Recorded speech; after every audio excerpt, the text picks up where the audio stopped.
মিলে আপনাকে আমাকে আসার এবং বসার মতন তৌফিক আল্লাহ তাআলা দান করেছেন। কালিমাতু শুকর আদায় করি, জবান খুলে সকলে পড়ছি আলহামদুলিল্লাহ। আওয়াজটা হয় নাই, আরো জোরে। মনে কষ্ট নিয়েন না, আমরা কিন্তু প্রতিদিন কথা বলি, এমনকি মাঝে মধ্যে দিনের বেলা কথা বলতে হয়। তারপর আপনাদের দোয়ায় হয়তো কথা বলার শক্তি আল্লাহ তাআলা দান করেন, নাহলে এইভাবে দিন রাত কথা বলে মানুষ কথা বলার সুযোগ পেত না। আল্লাহ হয়তো হেফাজত করেন, এই জন্য কথাগুলি বলা। ইনশা, সবাই বলে ইনশা। আমি ভূমিকা আর যাব না, যেহেতু আমি আপনাদের পুরান মানুষ, আর কিছু কথা বইলা ফেলাইছি, এই জন্য ভূমিকা আর যাব না, সরাসরি আলোচনায় চলে যাই। মাহফিলটা কবরবাসীর মাগফিরাতের উদ্দেশ্যে। গেটের পাশে দেখলাম কবরস্থান। আমি এদিক দিয়ে অনেকবার আসা যাওয়া করছি। জগন্নাথপুর আমি গত বছর আসছি, এর 2 বছর আগে এসে গেছি, 2 বার এসে গেছি। আপনাদের এলাকায় আমার আসা যাওয়া আছে। এই যে রাস্তার ডাইন পাশে মানে উত্তর পাশে কবরস্থান, এই কবরস্থানে যারা শুয়ে রয়েছেন তাদের মাগফিরাতের জন্য আজকের মাহফিল। আপনি কি বলতে পারবেন আপনার বাবা এই কবরে কেমন আছে? আমি কি বলতে পারবো 38 বছর হয়ে গেছে সৈয়দ আব্দুল মান্নান পীর সাহেব দুনিয়ায় নেই, যিনি এই গ্রামে অনেক বেশি বেশি আসতেন, ওয়াজ করতেন। আমার আব্বা 38 বছর হয়ে গেল, আব্বা জান চলে গেছেন। আমি বলতে পারি না আমার আব্বা কেমন আছে। আপনি বলতে পারেন? যারা মা হারাইছেন বলতে পারেন মা কেমন আছে? অনেক মুরব্বী, অনেকে অল্প বয়সের হোক, যাই হোক, অনেকের বিবি নাই, চলে গেছেন দুনিয়া থেকে। স্বামী কি বিবির কথা বলতে পারে? স্ত্রী কি স্বামীর কথা বলতে পারে? বলতে পারে। এই কবরের ভিতরে সবাই চলে গেছে, আর কোনোদিন ফিরে আসবে না। কবরে কেমন আছে এটা আপনি আমি কেউ জানি না। এই কবরস্থানে কি অবস্থায় আছে পৃথিবীর কোনো আপন মানুষ জানে না। আল্লাহ নবী বলেন, মানুষ যখন ইমাম সাহেব সহকারে কবরের ভিতরে যখন মানুষটারে শয়া মাটি দিয়া তারা চলে আসে, যখন ব্রেক করে ফিরে চলে আসে, তখন লাশটা বলে, তোমরা কি আমার জন্য এতই পর হয়ে গেলে? তোমাদের মন কি এতই পাষাণ? তুমি না আমার ভাই ছিলে, তুমি না আমার বাবা ছিলে, তুমি না আমার বড় ভাই, তুমি না আমার সমাজের, তুমি আমি না কানপুরে এক চায়ের দোকানে বসে চা খাইলাম, আজকে তুমি বেমালুম মনটা পাষাণ করে আমাকে এমন একটা জায়গায় শোয়া যাচ্ছ যেখানে ডাইনে বামে উপরে নিচে কোথাও কোনো দরজা নাই, জ্বালানা নাই, কিছু নাই। কেমন করে আমাকে এইভাবে পাষাণ করে, মন পাষাণ করে আমাকে ফেলে দিয়ে চলে যাচ্ছ? নবীজি বলেন, পৃথিবীর কোনো মানুষ যদি তার আওয়াজটা শুনতো, জীবিত মানুষ, এই মানুষটা কোনোদিন সংসার করতে পারতো না, জিন্দেগি করতে পারতো না। এই জন্য আল্লাহ তাআলা তার আওয়াজটাকে ভিতরে রাখছেন, দুনিয়ার প্রকাশ করেন নাই। প্রকাশ করলে দুনিয়া করতে পারবে না। এখন আপনাদের কাছে আমার প্রশ্ন, এই কবরে দীর্ঘদিন পরে আছেন আমাদের আপনজন, কিন্তু কেউ আমরা তাদের ভালো মন্দ কোনো খবর জানি না। আল্লাহ তাআলা বলছেন, বান্দারে তুমি আমারে কেমনে ভুলে যাও? আমি না তোমার এত আদর করে বানাইছি, আমি না তোমার খুব মায়া করে বানাইছি। তুমি তোমার দূরে নয়, তুমি তোমার গ্রাম অথবা তোমার বাড়িতে তুমি একটু খেয়াল করে দেখো, তোমার মতন শত শত লোক এই গ্রামে বসবাস করে, একটা মানুষের চেহারার সাথে আরেকটা মানুষের চেহারার কোনো মিল নেই। কথা বলেন, কে বানাইছেন? আল্লাহ বানাইছেন। আল্লাহ তাআলা শুধু বানায়া ছেড়ে দেন নাই। আল্লাহ তাআলা বলছেন, প্রত্যেকটা মানুষের বডি বানাইছি ফেরেশতার মাধ্যমে, আর প্রত্যেকটা মানুষের চেহারাটা আমি আল্লাহর কুদরতি হাত দিয়ে বানাইছি। এই জন্য পৃথিবীর কোনো মানুষ, কোটি কোটি অগণিত মানুষ থাকবে, আসবে কিয়ামত পর্যন্ত, কারো চেহারার সাথে কারো চেহারার মিল হবে না।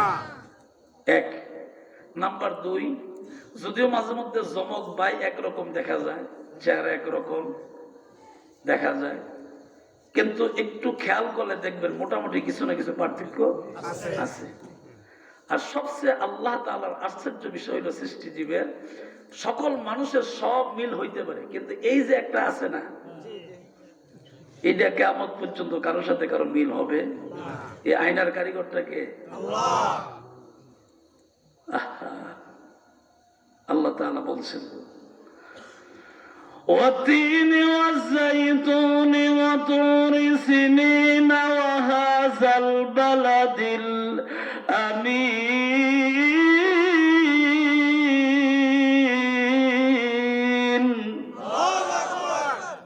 আল্লাহ তাআলা বলছেন ও পৃথিবীর মানুষ কেমন করে তুমি আমার ভুইলা যাও তুমি তোমার নিজের হাতে কবরস্থানে মানুষগুলোকে শুয়ে আনছো একটু কি তোমার খেয়াল আসে না যে আবার তোমার এই কবরে শুইতে হবে তুমি তোমার আপনজনকে শুয়ে আসছো আবার তোমার শুইতে হবে এই কথা কি তোমার খেয়াল আসে না আল্লাহ তাআলা বলছেন আমি বড় আদর করে তোরে বানাইছি এবং তোমাকে আশরাফুল মাখলুকাত তোমাকে বানাইতে যে আমি আল্লাহ কসম করার কোনো প্রয়োজন ছিল না কিন্তু পরপর আমি আল্লাহ 4টা কসম করছি সুবহানাল্লাহ কি আসছে না আরো জোরে পৃথিবীর কোন ইমানদারের দাম কত জানেন একজন ইমানদার একজন মুমিন একজন নবীর উম্মত একবার যদি সুবহানাল্লাহ তার মুখে উচ্চারণ করে সুবহানাল্লাহ লিখতে 8টা অক্ষর লাগে একবার যদি কেউ উচ্চারণ করে আল্লাহ তাআলা তাম পৃথিবীর আকাশের নিচে জমিনের উপরে যত খালি জায়গা আছে এই খালি জায়গাটা যতটুকু সওয়াব লাগে ভরপুর করতে একবার সুবহানাল্লাহ বললে তার আমলনামায় আল্লাহ তাআলা ওই পরিমাণ সওয়াব দান করে আপনারা সচেতন মানুষ আমি প্রথমে বলছি এই জন্য বলে বলে সুবহানাল্লাহ বলার দরকার নেই যখন যা করার দরকার কই এলেন যা করে আল্লাহ ঠিক আছে না ইনশাআল্লাহ কারণ গত 18 তারিখ আমার মাহফিল ছিল মুরাদনগর আমি একটু কুমিল্লা এলাকায় যাই বেশি তো মুরাদনগরে তারা আমার ফোন করে কিছুদিন আগে মানে মাহফিলের কিছুদিন আগে বললো হুজুর আমরা শুনছি 18 তারিখ নাকি বিশ্বকাপ খেলা হুজুর ওই রাত যদি আপনার যদিও আমাদের এলাকার পরিচয় বেশি কিন্তু ওই রাত্রে আসলে তো মাহফিলে মানুষ মিস্ত্রি পাওয়া যেত না আর ওয়াজ করলো 12টার পরে করুন লাগবো তো আল্লাহর রাস্তায় ডেটটা একটু পরিবর্তন করে দেন তা আমি বলছি যে ঠিক আছে আপনাদের যেহেতু সমস্যা আমি দেখবো আল্লাহ কি কুদরত 17 তারিখটা আমার খালি ছিল আগের দিন আর কি তখন আমি বলছি যে ঠিক আছে আগের দিন করে নেন তখন তারা পোস্টার ব্যানার করছে আর কি যাক আমি বোঝানোর জন্য বলছি ওই দিন কিন্তু কাউকে বলতে হয় নাই যে তুমি জোরে একটা সিল্লাম দিও টেবিল ভেঙে এগুলি বলতে হয় নাই এই মুসলমান যুবক দুইটা হাত পায়ে হাত ধরে বলি তোমরা মনে কষ্ট নিও না যারা আমার বয়সে ছোট তারা কষ্ট নিল এই যে একটু আগে ছেলেটা আছে সে আমার বড় ছেলে সুতরাং তোমরা এখানে যারা যুবক ছেলে তারা তো আমার ছেলের বড় না আমার ছেলের সমান তা আমি অনুরোধ করছি মনে কষ্ট নিও না যুবক তুমি স্পষ্ট করে রসুলের ওই হাদিসটা তুমি মনে রাখো আল্লাহ রসুল বলছেন দুনিয়াতে যে যাকে পছন্দ করে যার সাথে চলে কিয়ামত তার সাথে হবে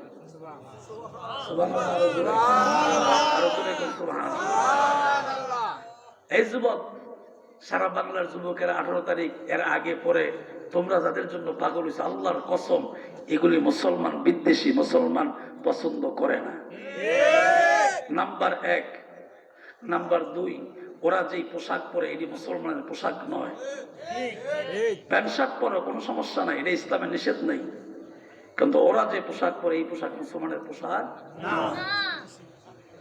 এই যুবক তোমার একবার কবরে শুইতে হবে রে যুবক আমি আমার জীবনে আমার অনেক ছাত্র আমি নিজে কবর দিছি আমার ছাত্র আমি কবরে শুয়েছি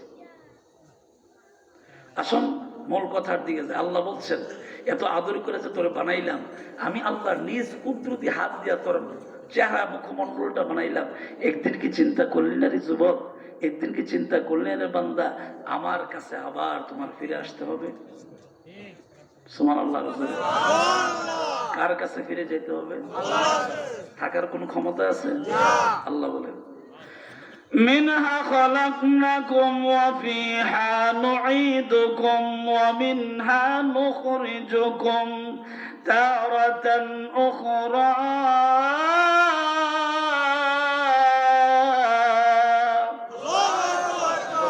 আল্লাহু আকবার আল্লাহু আকবার বললে 8টা অক্ষরে আল্লাহু আকবার সওয়াব লেখা হয় আমলনামায় সাথে সাথে 80টা কমপক্ষে 80টা নেক লেখা হয়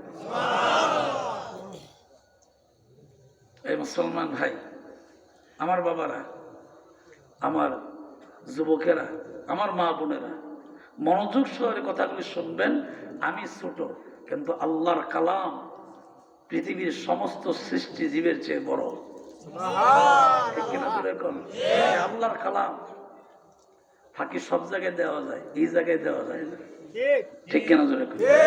আয়াতের ভিতরে আল্লাহ তাআলা বলছেন আমি এই মাটি হইতে তোমাকে সৃষ্টি করেছি, আবার এই মাটির মধ্যে আমি তোমাকে সরাবো, আবার এই মাটির থেকে আবার তোমাকে অমিনহা নুখরিজুকুম তারাতান উখরা, আমি আল্লাহ আবার আমি আল্লাহর আদালতে তোমাকে দাঁড় করাবো।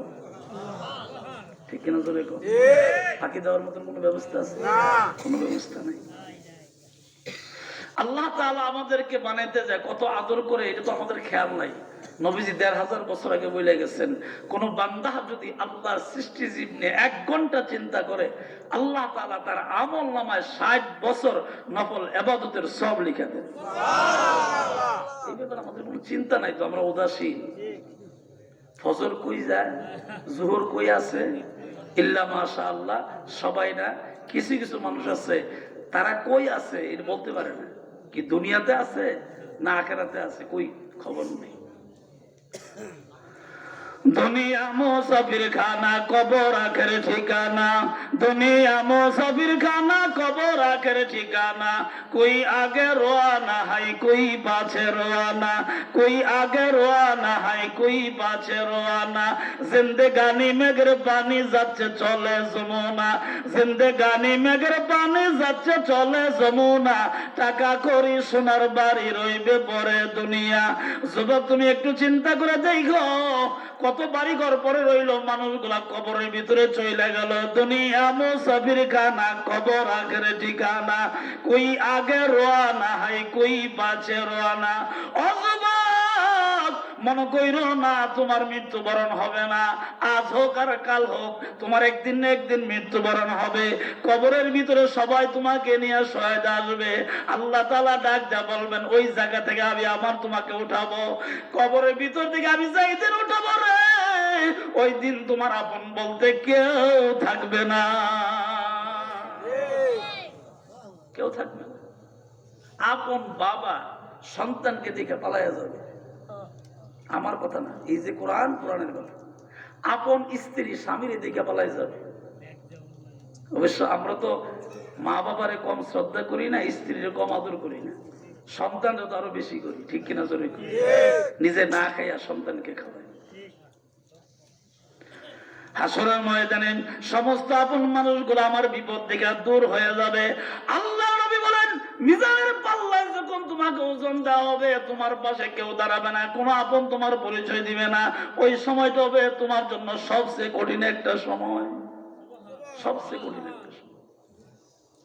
মিজানের পাল্লায় যখন তোমাকে উঠাবে, ওই দিন তোমার সামনে কেউ আসবে না, সমস্ত আপন মানুষগুলো দূর হয়ে যাবে, পালায়া যাবে। আল্লাহ ডাক দিয়ে বললেন পয়গম্বর আপনার উম্মতকে মিজানের পাল্লায় ওজন দিলাম, এখন উম্মতের দিকে তাকিয়ে দেখেন। আল্লাহ নবী বাইতুল মামুরের ভিতরে সেজদায় পড়ে যাবেন, উম্মতের জন্য কাঁদতে কাঁদতে কাঁদতে কাঁদতে বেহুশ হয়ে যাবেন।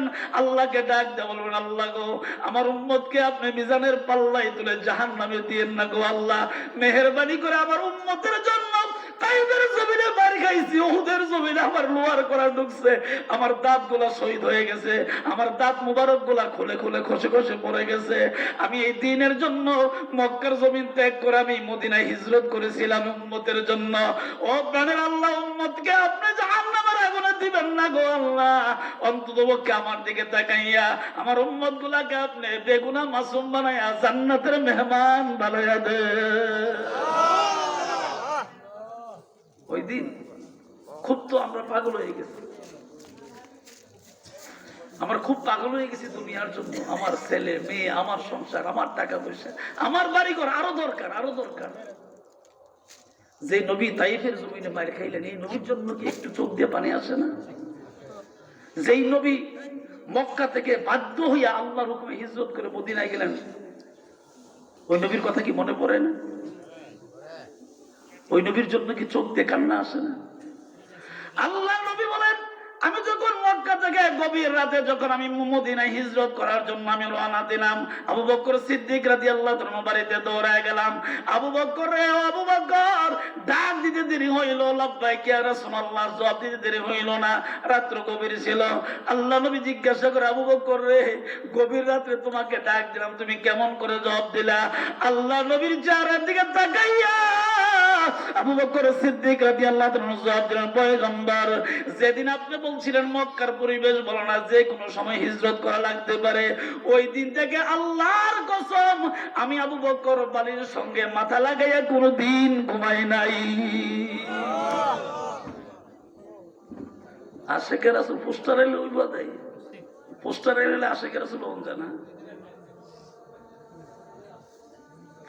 আল্লাহ নবী বলেন, আমি যখন কাবা ঘরের কিনারে আসলাম, ওটার উপরে আরোহণ করলাম, পেছন থেকে তাকাইয়া কাবা ঘরকে বললাম, কাবারে ফালিয়াবুদু রাব্ব হাযাল বাইত, ও কাবার মালিক, আমি কাবার দিকে তাকাইলে আমার মায়া লাগে। কারণ হইল আমি এখানে জন্মগ্রহণ করেছি, কাবার পাশে, জমজম কুয়ার পাশে আমি জন্মগ্রহণ করলাম। কাবার দিকে তাকাইলে আমার মায়া লাগে। কেমন করে ছেড়ে আমি কাবা ঘরটা ছেড়ে চলে যায়? ও কাবারে, আমার সাধারণ একটা উম্মত এই কাবাকে সামনে রাইখা যদি একটা রাকাত নামাজ আদায় করে, আমার আল্লাহ তার আমলনামায় 1 লক্ষ রাকাতের সব লিখে দেয়। কাবারে, ও কাবা, আমার তো মন চায় না তোর ফেলে আমি মদিনায় যেতে। তখন নাম মদিনা ছিল না, ইয়াসরাব নাম ছিল। আমার মন তো চায় না আমি যাইতে, কিন্তু কি করব, কি করব? মক্কার পরিবেশ খুব খারাপ, থাকার মতন কোনো পরিবেশ নেই। আল্লাহ নবী বিশাল বড় ঘটনা, আমি সেই দিকে যাব না বোঝাবার জন্য বলে, আল্লাহর নবী মক্কা ত্যাগ করে যখন ইয়াসরাবের দিকে, বর্তমান যে সোনার মদিনা আছে, মদিনার দিকে চলে গেলেন। মদিনায় শহরের রাস্তা যাওয়ার পরে মদিনার বাচ্চাগুলো রাস্তার দুই পাশে দাঁড়ায় রইলেন। আল্লাহর নুরানি পয়গম্বরের নুরানি চেহারার দিকে একবার তাকাইলেন। নবীজি তাকায় দেখলেন ঘোড়ার উপর থেকে, উটের উপর থেকে তাকায় দেখলেন বাচ্চাগুলা গার বাঁকা করে নবীজির চেহারার দিকে তাকায়। আল্লাহ নবী একটা সেকেন্ড দেরি করে নাই। কেমন নবী ছিলেন, একটা সেকেন্ড দেরি করেন নাই, সাথে সাথে উঠ থেকে নামিয়া বাচ্চাগুলার মাথার মধ্যে যখন হাত বলে আদর করতে আরম্ভ করলেন, আল্লাহ নবীর চেহারার দিকে তাকাইয়া মদিনার বাচ্চাগুলা চোখের পানি ছেড়ে ছেড়ে কাঁদতে আরম্ভ করলেন, আর বললেন, ও আল্লাহর পয়গম্বর, ওয়াদা দিবেন কি নবী গো, আর কোনদিন আমাদেরকে সাইরা মক্কা যাবেন না গো নবীজি, ওয়াদা দেন, আর কোনদিন যাবেন না, ওয়াদা দেন গো নবী। তখন নবীজি সবচেয়ে বেশি কাঁদছিল। তখন মনে পড়ছে ওনার ওই কথা, আজকে মদিনার বাচ্চাগুলো আমার জীবনের প্রথম দেখছে, আমার জীবনের প্রথম দেখেই আমারে কইছে মক্কা আর যাতে ফিরে না যাই, মদিনায় থাকি। এই বাচ্চাগুলো আমার জীবনের প্রথম দেখেই এত আদর করছে। এই বাচ্চাগুলোর মতন বাচ্চা তো মক্কা তো আছে, তারা যদি আমাকে আদর করতো তাহলে তো আমি কষ্ট করে হিজরত করা লাগতো না। নবীজি তখন বেশি কাঁদছিলেন।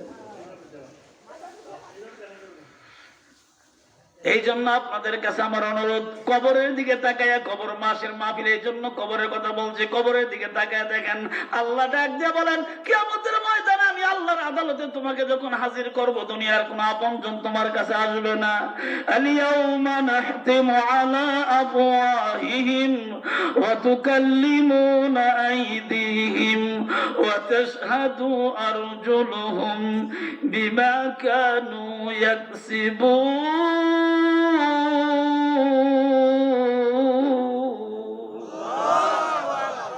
জবান খুলুন, আল্লাহু আকবার, আল্লাহু আকবার।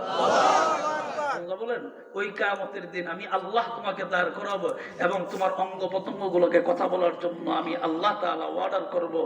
তারা কথা বলবে, তারপরে তোমার হাত কথা বলবে, তোমার পাও সাক্ষী দিবে, তোমার জবান তখন বন্ধ থাকবে। সাক্ষী শেষ হওয়ার পরে আমি তোমার জবান খুলে দিব। তখন আমি তোমাকে জিজ্ঞাসা করব, তোমার অঙ্গ প্রত্যঙ্গ যা বলছে তা কি সঠিক?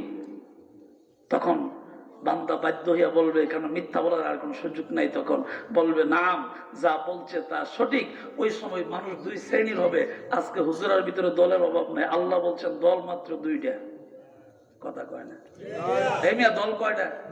মাত্র 2টা। একটা দল জান্নাতে আর একটা দল জাহান্নামী। এই দল ছাড়া আর কোনো দল নাই। একটা মুমিন আর একটা কাফের, 2 দল। আল্লাহ তখন বলবেন, আল-ইয়াউমা নাহতিমু আলা আফওয়াহিহিম, আল্লাহ তখন হাসরের ময়দান কায়েম করবেন। বিচার করার পর আল্লাহ একটা ডাক দিবেন। কি দিবেন? আল্লাহ বলেন ওয়ামতাজুল ইয়াউমা আইয়ুহাল মুজরিমুন,